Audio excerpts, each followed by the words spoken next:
Ads లేకుండా latest episode చూడండి.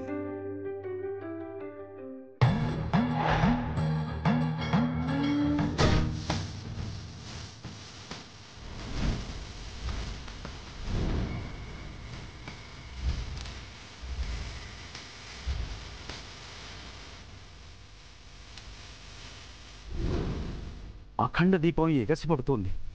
మళ్ళీ ఆ కుటుంబంలో ఎవరికో ఆపద ముంచుకొస్తోంది. మళ్ళీ ఆ కుటుంబానికి ఆపదేమిటి పంతులు గారు? మొన్ననే కదా మంగమ్మ. ఓం నమ శివాయ.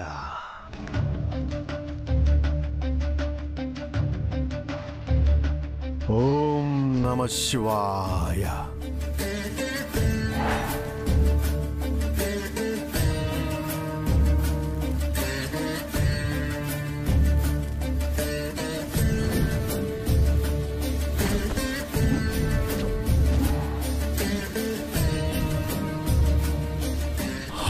దీపం ఎగసి పడుతున్నప్పుడే మీరు వస్తారు.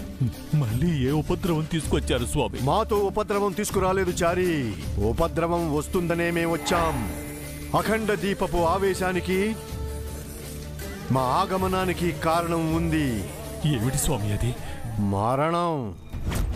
మరణంతో రణం. చావుతో యుద్ధమా? చావుని గెలవటం సాధ్యమా స్వామి? అసాధ్యం.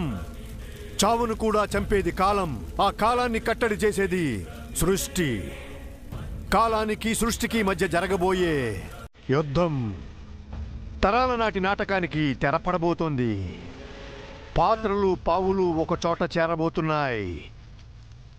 ఆట ముగింపబడబోతోంది. మీరు చెప్పేదేమీ అర్థం కావట్లేదు స్వామి. ఎవరికి ఏ ఆపద రాబోతుంది?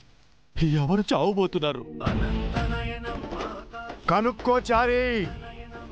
ఆ కుటుంబానికి కబురంపి అక్కడ ఏం జరిగిందో కనుక్కో. మొన్ననే కదా స్వామి చిన్న పాప మంగమ్మ. అది ముగిసిన గతం.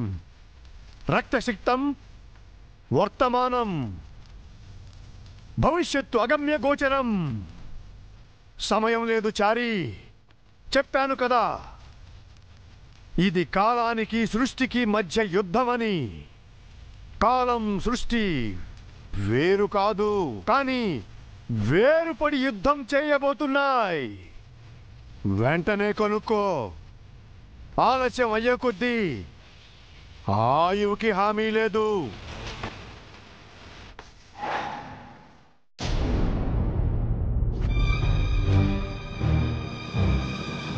ఏంటి ఈ మనిషి?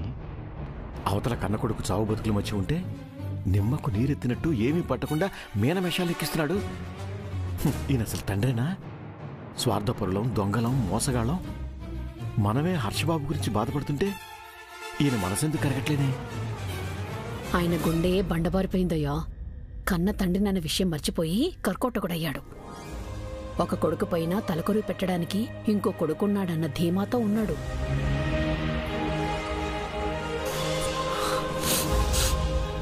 కుమారి, పదగడదాం. ఎక్కడికి దీపు? నా అన్నయ్యని చూడ్డానికి మాం. నా వదినకి తోడుగా ఉండడానికి. ఎవరా నీ అన్నయ్య? ఎవరు నీ కొదిన? వాళ్ళు బంధువులు కాదు, రా బంధువులు. అమ్మా నిన్ననాలమ్మా, నువ్వు నిజమైన రాబంధువి.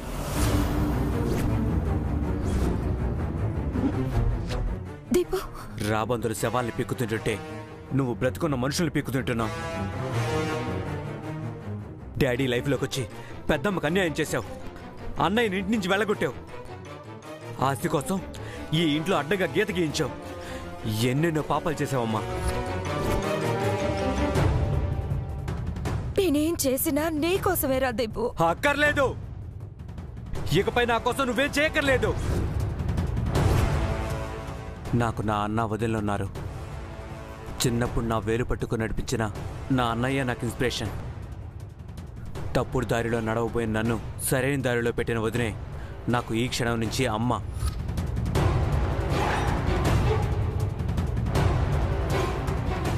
అంటే మీ డాడీ నేను నీకేమీ కామా? మీకు కొడుకుగా పుట్టినందుకు ఫస్ట్ టైం సిగ్గుపడుతున్నానమ్మా.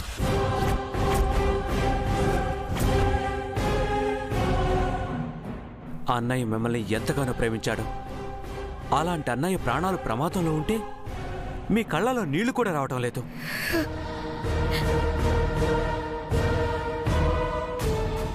వదిన లేకపోతే నువ్వు డాడీ జైల్లో ఉండేవాళ్ళు. అలాంటి వదిన పక్కన ఉండాలని మీకు అనిపించట్లేదు? మీరు అసలు పేరెంట్సే కాదు. మిమ్మల్ని కాదు అనుకుని వెళ్ళిపోయిన అన్నయ్య దగ్గరికే నేను వెళ్తున్నాను. అన్నయ్యకి అక్కర్లేని మీరు నాకు అక్కర్లేదు.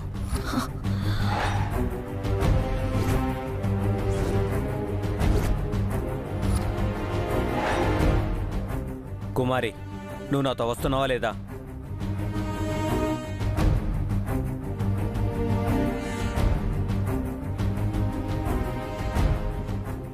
ఎందుకు రానండి? మీకోసం కాదు, తోడబుట్టకపోయినా నన్ను సొంత చెల్లెలి కంటే ఎక్కువగా చూసుకున్నా నా అక్క కోసం, దివ్యక్క కోసం వస్తాను.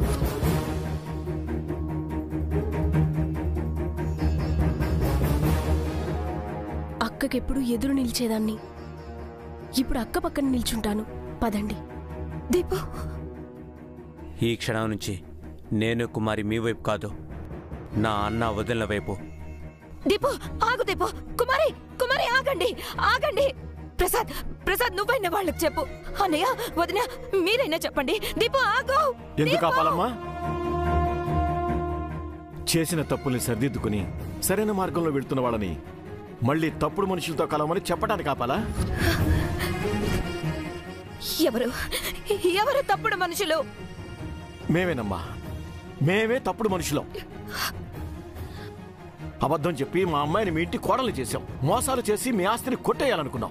ఎవరో బెదిరిస్తేనో, ఎవరో భయపెడితేనో ఆ 5 కోట్లు దొంగతనం చేయలేదు. మేము కావాలనే చేశాం. మేం పరమ దుర్మార్గులం. మేం చేయని పాపం అంటూ లేదు. కానీ మేము మీ అంత దుర్మార్గులం కాదమ్మా, మీ అంత కసాయవాళ్ళం కాదు. కడుపున పుట్టకపోయినా దివ్య మా కూతురే, హర్ష మా అల్లుడే. వాళ్ళ కోసం మేం బాధపడుతున్నాం. వెళ్ళి వాళ్ళకి తోడుగా ఉండాలనుకుంటున్నాం. నన్ను కాదని వెళ్తారా? వెళ్తాం వదినా. మహా అయితే ఏం చేస్తారు? మళ్ళీ ఇంట్లో అడుగు పెట్టనివ్వరు, అంతే కదా? ఏం పర్లేదు వదినా, మీరు రానివ్వకపోతే మా పాత బతుకులు ఎలాగూ ఉన్నాయి. 4 ఇళ్లల్లో పాచి పని చేస్తాను. ఈయన ఏదో ఇంటి గేటు బయట వాచ్మెన్ గా పనిచేస్తాడు. మాకు మీ ఆస్తుల కన్నా హర్షబాబు, దివ్యలే ఎక్కువ. పద, వెళ్ళిపోదాం. ఆగుతాయారు. వెళ్లే ముందు ఒక్క మాట బావగారు. మళ్ళీ జన్మంటూ ఉంటే మనిషిగా పుట్టకండి. పుట్టిన పిల్లల్ని మాత్రం కనకండి.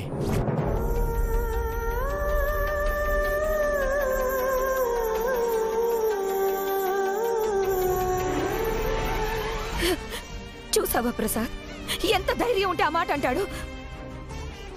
వాళ్లపై వెంటనే కేసు పెట్టు ప్రసాద్. మోసగాళ్ళు, దగకోరులు, దొంగలని ఎన్ని సెక్షన్లుంటే అన్ని సెక్షన్ల మీద కేసు పెట్టు.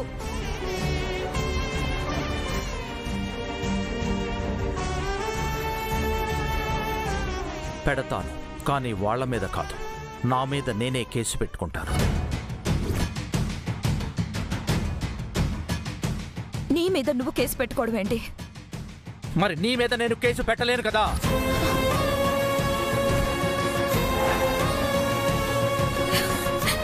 నేనేం తప్పు చేశానని నా మీద కేసు పెడతారు?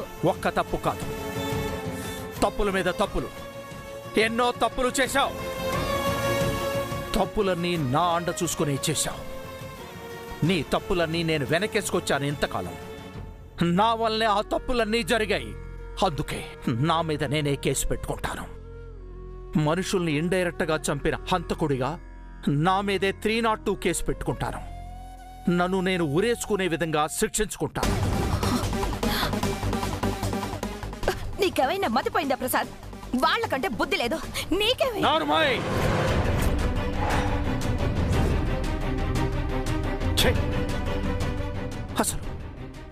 అసలు నువ్వు ఆడదానివేనా? అమ్మవేనా? నా పెద్దబాబు అక్కడ చావు బతుకులతో పోరాడుతున్నాడు. ఆ విషయం తెలిసినప్పటి నుంచి వాడిని చూడాలని మనసులో ఎంతో ఆరాటంగా ఉన్నా ఎందుకు ఆగానో తెలుసా? కన్న పెగు కోసం సుమిత్ర కన్నీళ్లు పెట్టుకున్నా తనతో ఎందుకు వెళ్ళలేదో తెలుసా? కన్న కూతురు లాంటి దివ్య కళ్ళ ముందు మెదులుతూ ఉన్నా తన కన్నీళ్లు తొడవటానికి ఇంకా నేను ఎందుకు వెళ్ళలేదో తెలుసా? మానసికంగా నేనెప్పుడూ ఆ గీత దాటి వెళ్ళిపోయాను. ఇటువైపు నుంచి అటువైపుకి ముందుగా గీత దాటింది నేను. నాతో ఇంకా ఎవరెవరు గీత దాటి వస్తారోనని ఇప్పటి వరకు ఎదురు చూశాను. నన్ను కట్టుకున్న భార్యగా, హర్ష కన్న తల్లిగా సుమిత్రన అడుగుజాడలో నడిచి గీత దాటింది. తోడబుట్టిన అన్నయ్య కోసం దీపు గీత దాటాడు. తోడి కోడల కోసం కుమారి కూడా గీత దాటింది. చేసిన తప్పుల్ని ఒప్పుకుని వియ్యంకులు కూడా గీత దాటారు. నువ్వెందుకు గీత దాటలేదు భవన?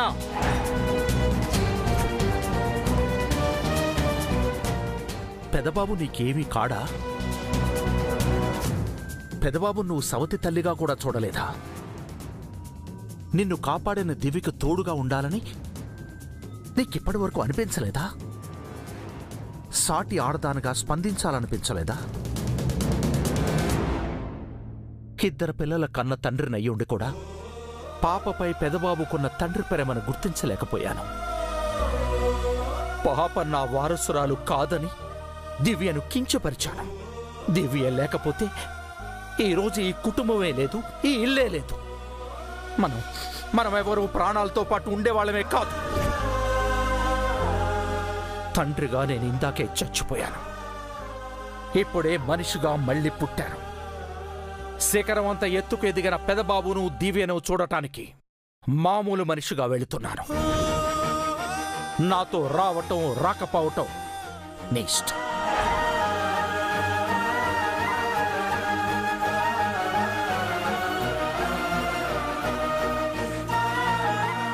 ఒక్క మాట, నువ్వు అసలు ఆడదానివే కాదు, అమ్మవే కాదు.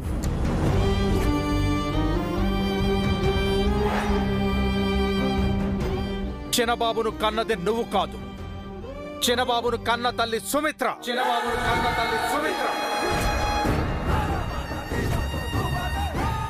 నువ్వు ఒక గొడ్రాలివి.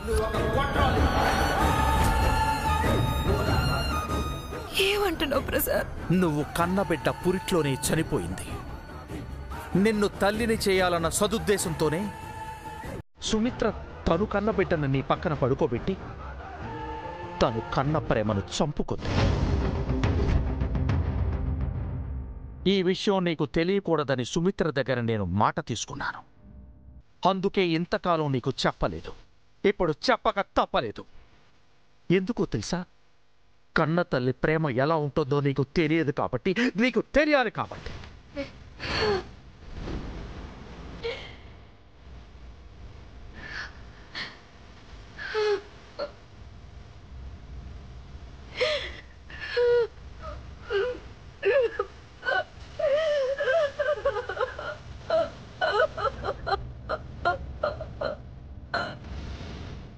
చిన్నబాబును కన్న తల్లి సుమిత్ర,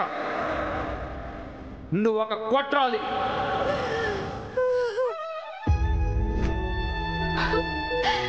హర్ష,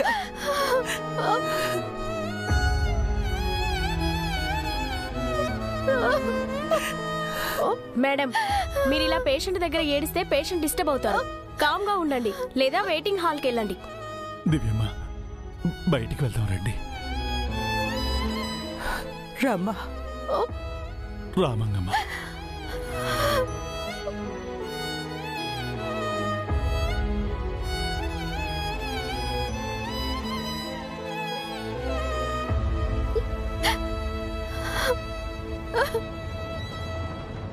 చారుకేశా, ఢిల్లీ నుంచి డాక్టర్ ఎప్పుడు వస్తారు? త్వరగానే వచ్చేస్తారు మేడం. ఇక్కడ డాక్టర్స్ ఎవరు ఆపరేషన్ చేయలేరా? స్పెషల్ డాక్టరే ఆ సర్జరీ చేయాలంట అత్తయ్య. నాన్నారు ఫోన్ చేస్తున్నారేంటి?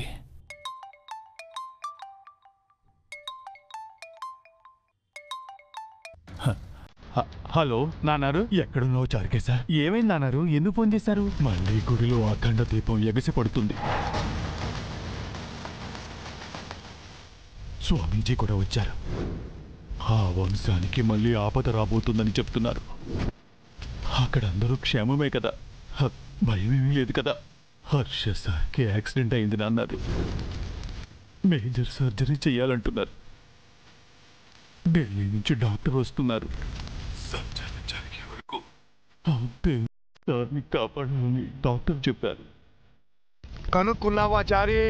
ఎవరు ఆపదలో ఉన్నారో తెలుసుకున్నావా? కాలానికి సృష్టికి మధ్య జరిగే యుద్ధమేంటో ఇప్పుడు అర్థమైందా? ప్రాణం పొయ్యడం సృష్టి ధర్మం, ప్రాణం పోవడం కాలధర్మం. బ్రతుక్కి చావుకి మధ్య ఆ ప్రాణం ఊగిసలాడుతోంది. కాలాన్ని సృష్టి అధిగమిస్తుందా, లేక సృష్టినే కాలం తనలో కలుపుకుంటుందా? కాసేపట్లో తెలిసిపోతుంది.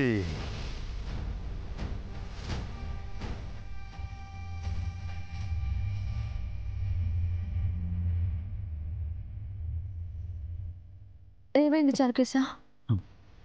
ఎవరు ఫోన్ చేశారు? ఏం జరిగింది? మా నాన్నగారు ఫోన్ చేశారు దివ్యమ్మ.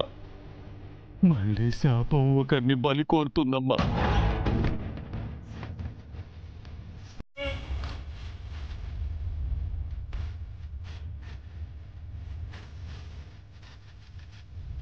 దివ్య, చారుకేశ, దివ్య ఎక్కడికి వెళ్తుంది? వెళ్ళనివ్వండి మేడం. దివ్యమ్మ వెళితేనే ఈ ప్రశ్నకు సమాధానం దొరుకుతుంది. దివ్యమ్మ నిలదీస్తేనే పరిష్కారం దొరుకుతుంది. ఎవరిని ప్రశ్నించాలి చారుకేశ? ఎవరిని నిలదీయాలి? ఆ దేవుణ్ణి.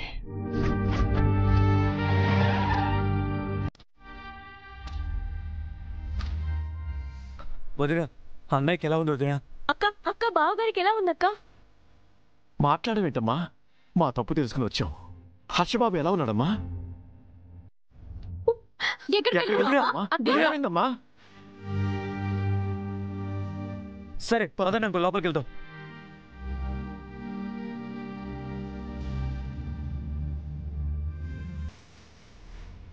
పెద్దమ్మా, అన్నయ్యకి ఎలా ఉంది? ప్రమాదం ఏం లేదు కదా? పెద్దత్తయ్య, బావగారు బాగానే ఉన్నారు కదా? ఏంటమ్మా ఏం మాట్లాడవు? హర్షబాబు పరిస్థితి ఏంటి? చెప్పండి వదినా. చారుకేశ, నువ్వైనా చెప్పు.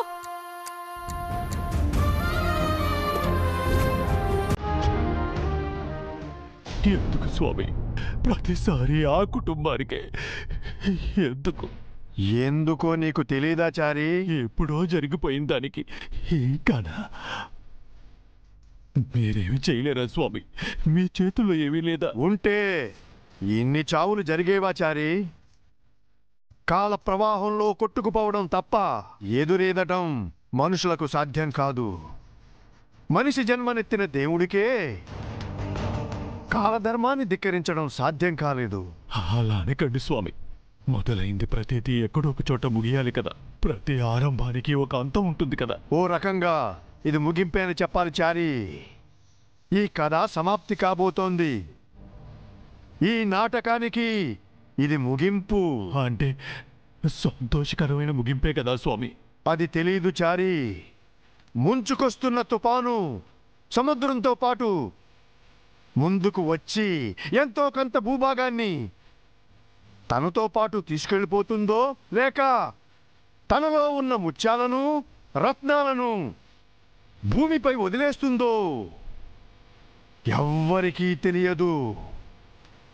ఒక విషాదంతో మొదలైన ఈ నాటకం మరో విషాదంతో ముగుస్తుందో, లేక ఇప్పటి వరకు జరిగిన విషాదాల్ని మరిపించి సంతోషాన్ని ఇస్తూ ముగిస్తుందో నాకు తెలియదు. ప్రమాదంలో ఉన్న ప్రాణాన్ని కాపాడడానికి సుదూరంలో ఓ శక్తి బయలుదేరింది. ఆ ప్రాణాన్ని ప్రమిద దీపంలా ఊదెయ్యడానికి ఓ దుష్టశక్తి బయలుదేరబోతోంది. అన్నా, వాడి పిల్లం హాస్పిటల్లో చేర్పించింది. డాక్టర్ ఏమన్నారు? వాడికి ఆపరేషన్ చేయాలంటన్నా. ఢిల్లీ నుంచి వేరే డాక్టర్ వస్తున్నాడంట. ఆపరేషన్ చేస్తే వాడు బతుకుతాడా? ఏమో బతకచ్చంటన్నా. వాడు బతకకూడదు. వాడి చావుతో నా పగ తీరిపోతుంది. అదేంటన్నా? వాడొక్కడి చావుతో నువ్వు సంతోషపడతావా? అవునరా, రాజేంద్ర ప్రసాద్ దివ్య నా శత్రువులు. హర్ష గడి చస్తే రాజేంద్ర ప్రసాద్ గడికి పుత్ర శోకం, దివ్యకి తన తాలి తెగిపోతుంది. ఇద్దరు జీవితాంతం కుళ్ళి కుళ్ళి ఏడుస్తారు. వాళ్ళ ఏడుపులు చూస్తూ మిగతా వాళ్ళు కూడా ఏడుస్తూ ఉంటారు. ఇంతకంటే సంతోషం ఏముంటుందిరా నాకు. కానీ హాస్పిటల్లో ఉన్నవాడిని ఎలా? ఢిల్లీ నుంచి డాక్టర్ వచ్చేలోపు అక్కడి నుంచి వాడిని లిఫ్ట్ చేద్దాం. పదండి.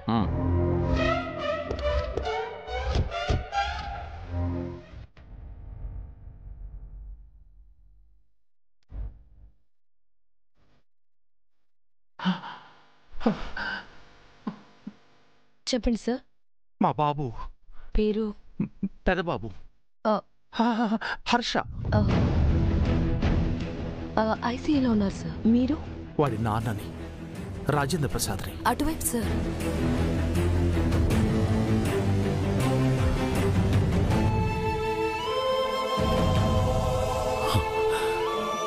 Madam, Prasad sir.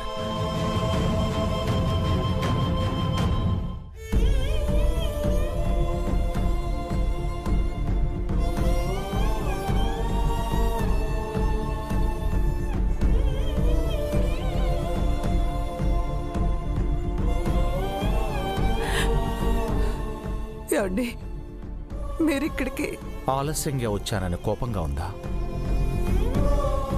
ఆనందంగా ఉందండి. పెదబాబు ఎక్కడా? రండి.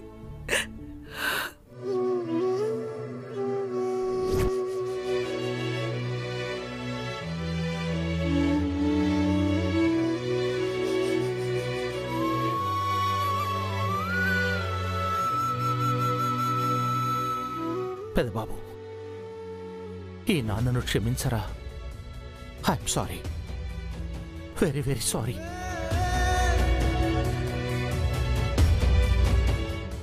సుమిత్ర, బాబు ప్రాణాలకు ప్రమాదమే లేదు కదా? చిన్న చిన్న దెబ్బలే కదా తగిలాయి. త్వరగా డిశ్చార్జ్ అయి వెళ్ళిపోతాం కదా? తలకి పెద్ద గాయం అయిందండి. సర్జరీ చేయాలంటున్నారు. ఢిల్లీ నుంచి స్పెషలిస్ట్ డాక్టర్ వస్తున్నారు.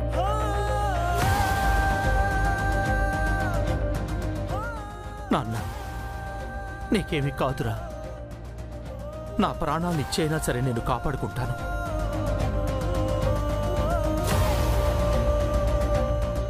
సుమిత్ర, నువ్వు ధైర్యంగా ఉండు. బాబుని క్షేమంగా నీ చేతిలో పెట్టే బాధ్యత నాది.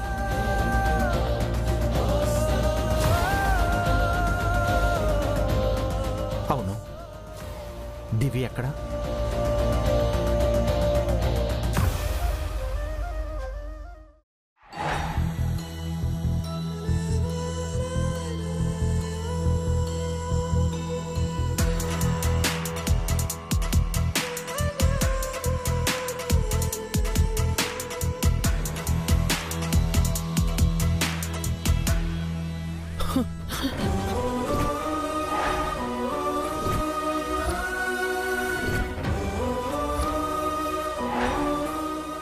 అయ్యో తాతయ్య, మీరేం చేస్తున్నారు?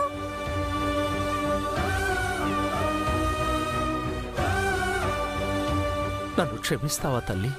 మీరు పెద్దవాళ్ళు తాతయ్య, ఇలా చేయకూడదు. పెద్దవాణ్ణి కాదమ్మా, పెద్ద మూర్ఖుణ్ణి. ప్రేమను పంచటంలో చాలా పేదవాణ్ణి.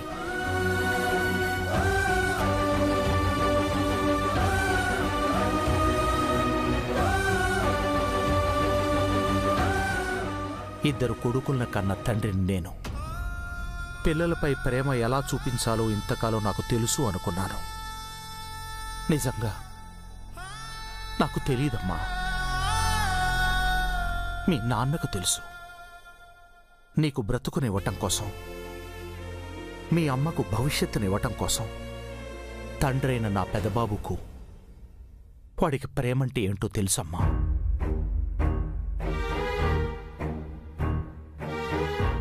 వారసత్వం అనేది ఒంట్లోని రక్తంలో మాత్రమే ఉండదు, మనసులోని మంచితనంలోనే ఉంటుందని మీ నాన్న నిరూపించాడమ్మా. గొప్పతనం అనేది పేరులోనో డబ్బులోనో ఉంటుందని కాదు, వ్యక్తిత్వంలో ఉంటుందని మీ అమ్మ నిరూపించింది. అలాంటి మిమ్మల్ని కాదనుకుని అడ్డుగీత గీసినందుకు నన్ను క్షమించమ్మా. నువ్వు నా వారసురాలు కాదు అన్న నేనన్న మాటలకి నన్ను క్షమించు తల్లి.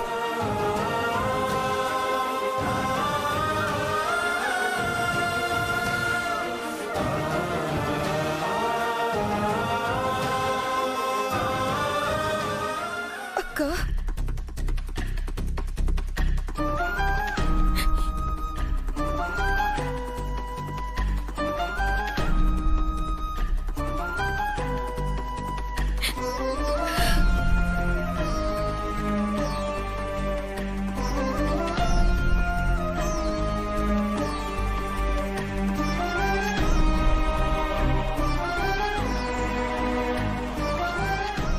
క్షమించాల్సింది మిమ్మల్ని కాదు, నన్ను.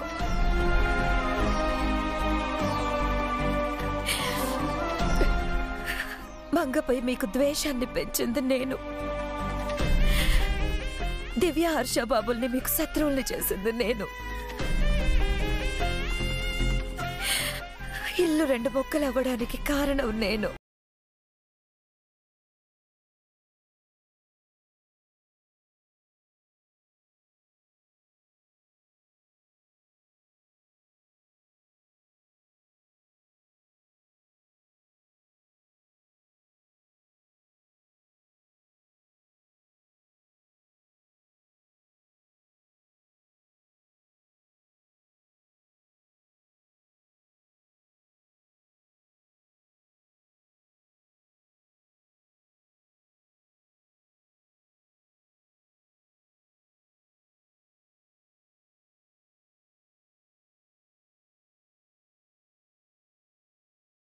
నువ్వు హాయిగా ఉండొచ్చు.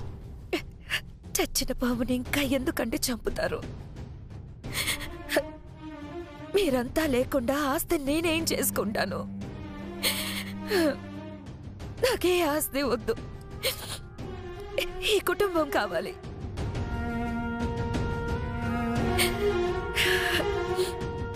మంగ మీకు మాత్రమే మనవరాలు కాదు, నేను కూడా మంగకి నానమ్మని.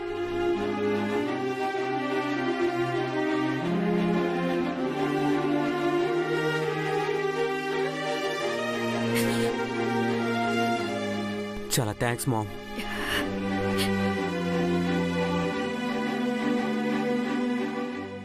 సారీ దీపు, నేను మీ అమ్మని కాదు, నేను మీ అమ్మని కాదు.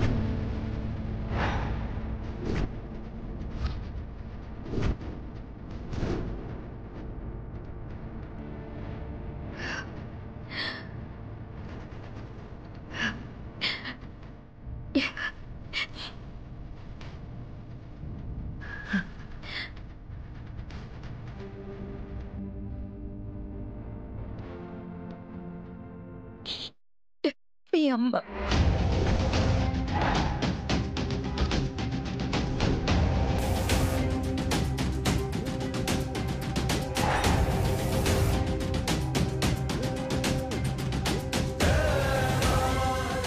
ఏమంటున్నావు మామ్? నేను చెప్పేది నిజం దీపు. సుమిత్రకే మీ అమ్మ.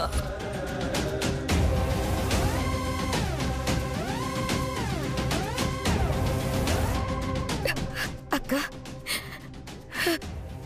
నువ్వెంత గొప్పదానివక్క. కళ్ళ ముందు కన్న బిడ్డను పెట్టుకుని ఏవీ కాని దానిలా ఎలా ఉండగలిగావు?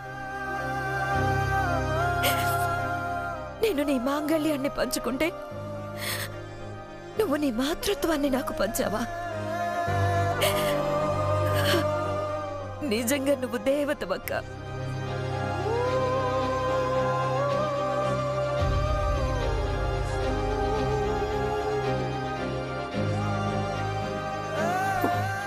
భువనికి ఎందుకు చెప్పారండి? అప్పుడు భువనని అమ్మని చేయడం కోసం చిన్నబాబు తన కొడుకే అనే అబద్ధం చెప్పాల్సి వచ్చింది. ఇప్పుడు భువనలోని అమ్మతనం బయటికి తీసుకురావడం కోసం చిన్నబాబు నీ కన్న కొడుకేనని చెప్పాల్సి వచ్చింది.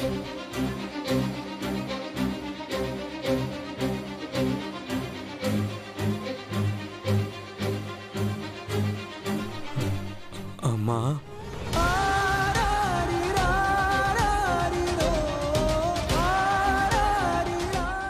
కాదు నాన్న, నువ్వెప్పుడు ఈ అమ్మ కొడుకువే.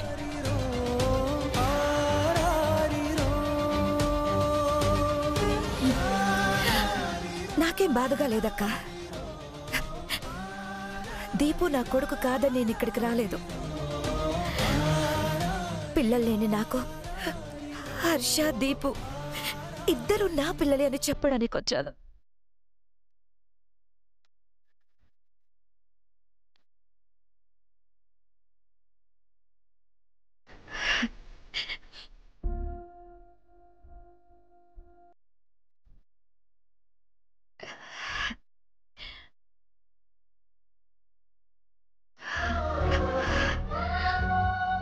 అక్క, హర్ష బాబుకి ఎలా ఉంది? వెళ్ళి చూడు బోనా, లోపలున్నాడు.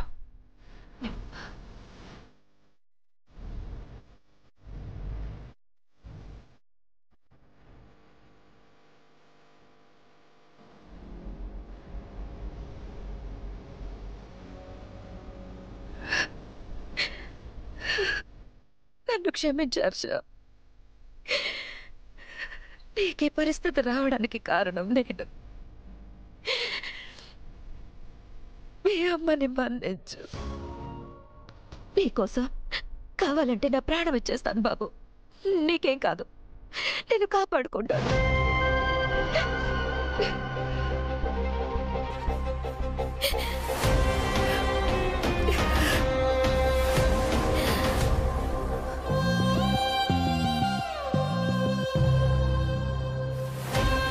ఇక్కడ అందరూ ఉన్నారు. దివ్య ఎక్కడా?